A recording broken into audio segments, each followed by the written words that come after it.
Accélération des changements climatiques, épuisement des ressources naturelles, perte massive de biodiversité. Des changements irréversibles de nos conditions de vie se dérouleront en l'espace d'une génération seulement. C'est cette période de transformation profonde de nos sociétés, difficile à accepter, que l'on appelle la transition. La question est désormais de savoir si nous allons entièrement subir cette transition ou si nous pouvons ensemble la choisir, au moins en partie. Notre système, basé sur la croissance infinie et des chaînes d'approvisionnement mondialisées, doit être adapté à cette nouvelle réalité. La seule pandémie du coronavirus en a montré les fragiles limites. Ce n'est pas la dernière pandémie, et c'est sans compter les événements climatiques extrêmes qui vont se répéter et s'intensifier.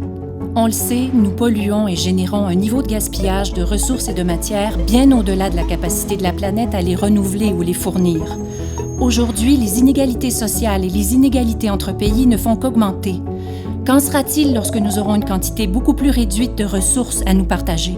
Nous devons repenser nos modes de production et de consommation pour qu'ils soient plus solidaires et plus sobres. Il faut avoir une vision globale de cette transition car tous les aspects de notre société sont concernés, tant nos façons de nous alimenter, de nous soigner, de nous déplacer, que nos villes, nos écoles et même notre démocratie.